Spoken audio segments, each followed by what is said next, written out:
Assalamualaikum warahmatullahi wabarakatuh. Waalaikumsalam warahmatullahi wabarakatuh. Selamat pagi dan salam sejahtera bagi kita semua. Yang terhormat Bapak Aris Yono selaku dosen pengampu mata kuliah Reforma Agraria serta rekan-rekan yang berbahagia.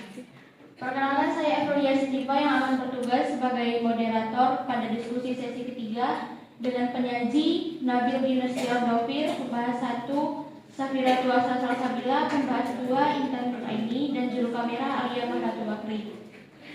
Tanpa berlama-lama, mari kita mulai pemaparan materi oleh penyaji. Kepada penyaji kami persilakan.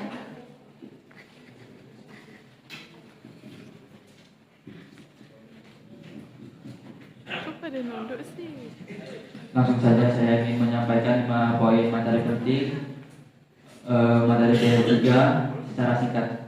Poin pertama, reforma agraria bertujuan untuk mengurangi ketimpangan kepemilikan tanah, menangani sengketa agraria, menciptakan kesejahteraan berbasis agraria, dan meningkatkan ketahanan pangan. Untuk poin kedua, reforma agraria terdiri atas penataan aset, penataan akses. Penataan aset itu retribusi tanah dan legalisasi aset. Sedangkan penataan akses itu memberian akses modal, teknologi, dan infrastruktur bagi penerima tanah. Untuk poin 3, TORA mencakup tanah negara, tanah bekas HGU yang tidak diperpanjang, tanah bekas tambang, dan tanah masyarakat yang dikuasai turun-temurun. Poin keempat, reforma agraria diperuntukkan bagi petani garam, buruh tani, nelayan kecil, pekerja informal, serta masyarakat yang tidak memiliki tanah sebagai sumber mata pencarian. Yang terakhir, agraria dikelola oleh tim reforma agraria nasional dan gugus tugas reforma agraria di tingkat pusat dan kabupaten atau kota untuk memastikan keberjalanannya. Terima kasih.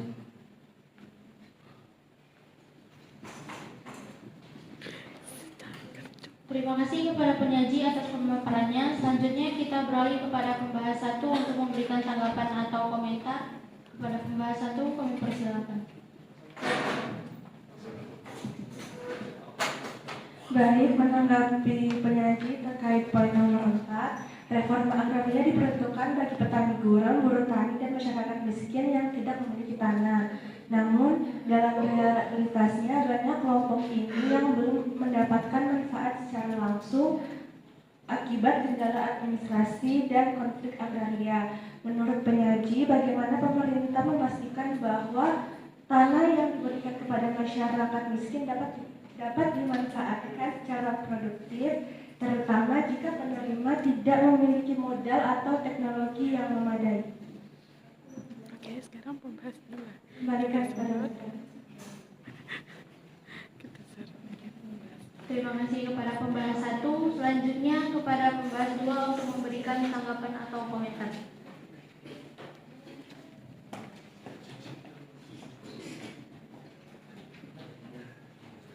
Baik, terima kasih untuk kesempatan yang sudah diberikan.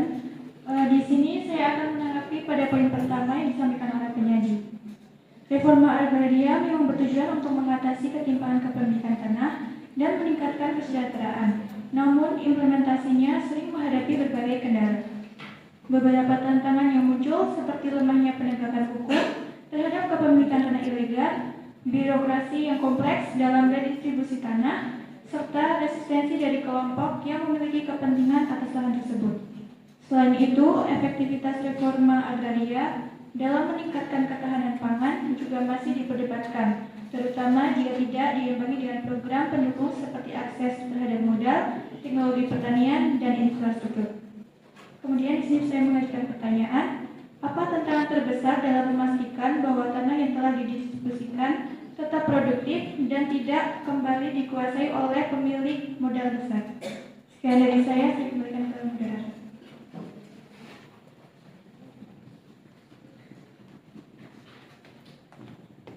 Terima kasih kepada pembahas 1 dan pembahas 2. Selanjutnya kepada penyaji untuk memberikan jawaban atas tanggapan dan komentar dari pembahas.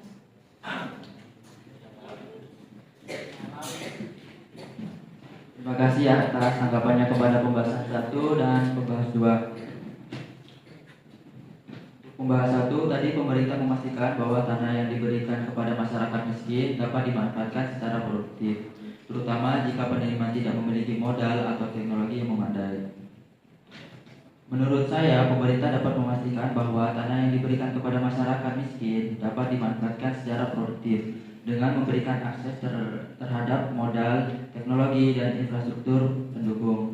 Salah satu langkah yang dapat dilakukan adalah menyediakan kredit usaha tani dengan bunga rendah serta subsidi pupuk dan alat pertanian agar petani mampu mengelola lahan secara optimal. Selain itu, pendampingan dan pelatihan teknis sangat diperlukan agar penerima lahan memiliki keterampilan dalam mengelola pertanian secara modern dan berkelanjutan.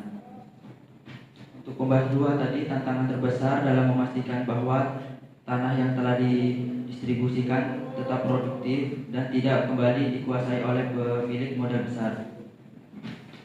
Menurut saya, tanggapan terbesar dalam memastikan tanah reforma agraria tetap produktif dan tidak kembali ke pemilik modal besar adalah kurangnya dukungan modal infrastruktur dan pendamping bagi petani.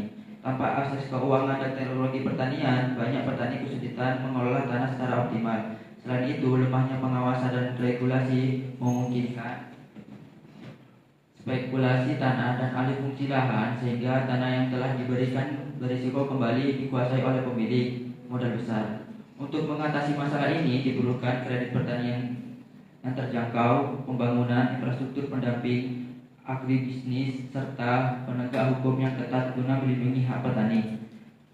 Terima kasih.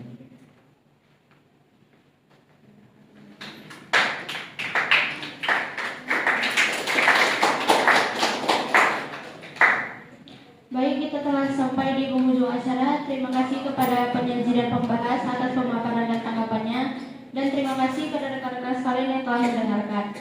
Mohon maaf jika banyak kekurangan. Sekian, Assalamualaikum warahmatullahi wabarakatuh. Waalaikumsalam.